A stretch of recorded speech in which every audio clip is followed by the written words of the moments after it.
If you're a reflector in human design, you've probably felt a little bit overwhelmed by content advice that tells you to show up consistently every single day or always be selling.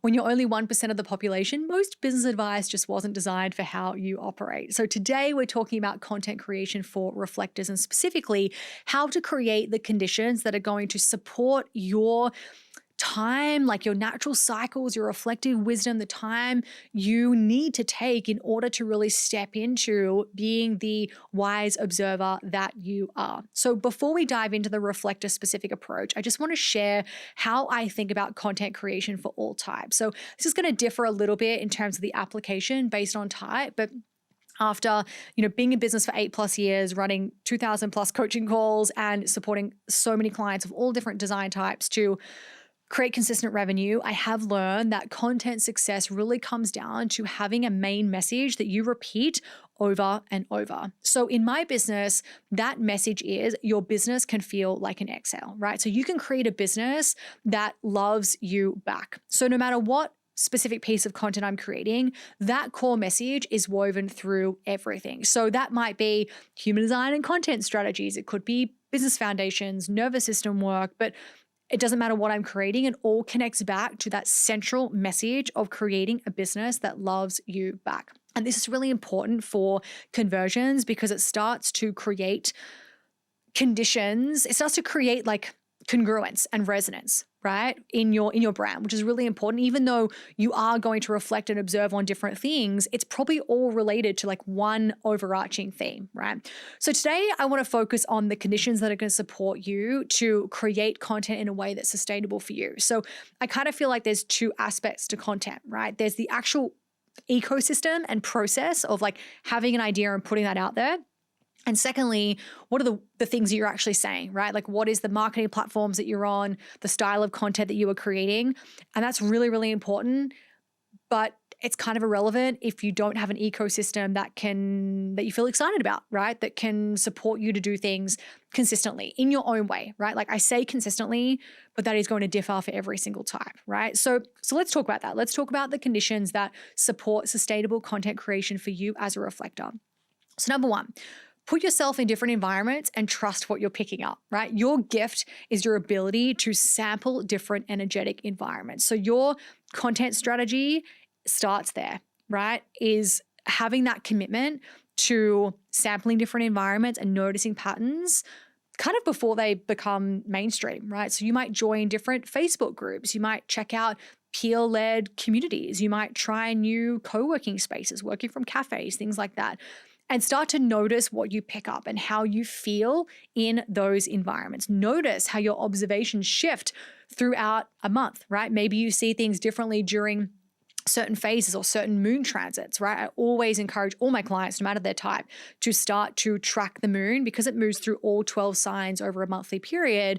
It's fast to be able to create some kind of consistency. Like I know that I always feel lower when the moon is transiting through Sagittarius because I am a Sagittarius moon and that's in my 12th house, right? So I block off my calendar every time the moon is transiting through there, right? So notice that for yourself. Notice if your perspective changes as you move through different environments or as the moon is moving through different parts of your chart. Secondly, create content that reflects your current ideas rather than fixed opinions, right? Like share observations about what you're noticing rather than trying to have the final answer about something, right? So I think this is something I really feel like this is the direction that we're going. Like, I think we're all kind of really sick of the extreme, like it must be done in this way. And I think that you are so well positioned to share the nuance, right? Like your insights are so valuable precisely because they evolve and change. So you might frame your whole sort of like content approach as here's what I'm noticing right now, rather than this is what this is the direction that we are going and this is the truth, right? Your audience will start to realize and expect fluidity rather than permanence, right? And they're going to really resonate with your ability to track shifts and changes. They're going to come to your page to be like, I wonder what such and such thinks about this topic, right? And that's a really important part of your content process is to like embrace that kind of generally as well, right? That you don't need to be certain. You don't need to be certain about the style of content you're creating. That may change as well, right? And that brings me to like the third point, which is kind of planning your content creation around your natural cycle. So as I mentioned, track your lunar cycle. Notice when you feel clearest. Notice when you feel the most objective, right? And create content during these periods to give yourself permission to step back when clarity isn't there. You don't need to post on rigid timelines. Batch your content when you feel inspired and allow yourself spaciousness between sharing, right? Because your insights and your wisdom comes from processing and reflecting, like not from constant output, right? And so that pattern recognition and like trend analysis content, you can really start to create and allow it to become really synonymous with your brand, right? So as big shifts start to happen, that might be when you are more active as it relates to content creation. And there is also going to be a training on like ideal business models. And there's a lot that I want to say around like creating an actual like a full ecosystem that is going to be supportive for you as a reflector. And if you haven't watched the episode on the Reflector sales system, make sure that you go and look at that as well, because content is just one part of like your whole process. And for you as a non-sacral, zooming out and seeing it as this big process is going to be really, really, important for you as well, right? Because you are a non-sacral and content is just one part of that process, right? And working with that and understanding that sales is not just a caption is going to be, really, really important. So make sure that you go and watch that episode if you haven't already. So here are 3 things that you can set up right now to support yourself as a reflector. So number 1, start a really simple like reflections journal. Like it could be a note on your phone. It could be a folder on your phone. It could be an actual notepad, Google Doc, whatever, and notice and like actually capture the patterns, the trends that you're noticing in your different environments, right? Identify 2 to 3 different spaces or communities that feel really supportive for you, right? And give yourself permission to be in those communities and to create content based on what you're seeing right now without worrying whether your perspective is going to change later, right? So that's your action steps, is to like notice where you feel most inspired and have a process that is going to support you to go from like wisdom to like creating that piece of content, right? So do you actually have a particular content style? Like, do you love to do like long form carousels, for example? Can you create a couple of Canva templates or AI projects that are going to support you to have that idea and observation and then turn that into a piece of content, right? That's going to get that observation and your wisdom and your insights across in the most seamless way possible, right? Because the key for you is you are going to work differently to everyone else. And that's exactly what makes your content so valuable. You don't need to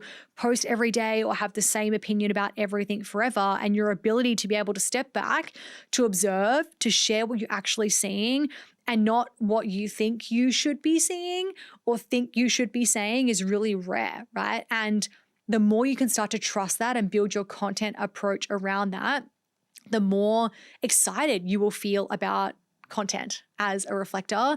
And the more you'll start to embrace the fact that people really, like, I think what I see a lot happen with all types is like whatever our sort of like Achilles heel is, for a reflector, I think it can be like kind of resisting the fact that things take a little bit longer for you and that you're not often certain about things.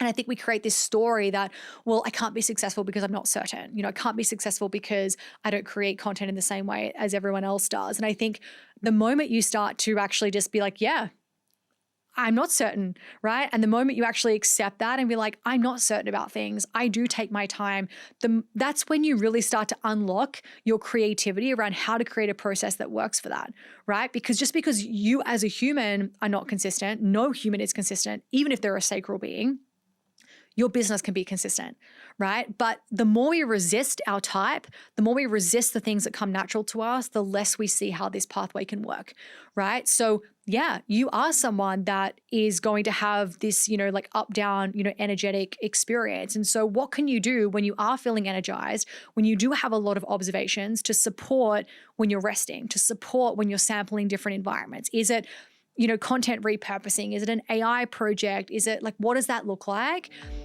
to support that whole process? Because we need your observations. Like, we are all ready for the nuance, but we need you to embrace it and to be willing to step into that.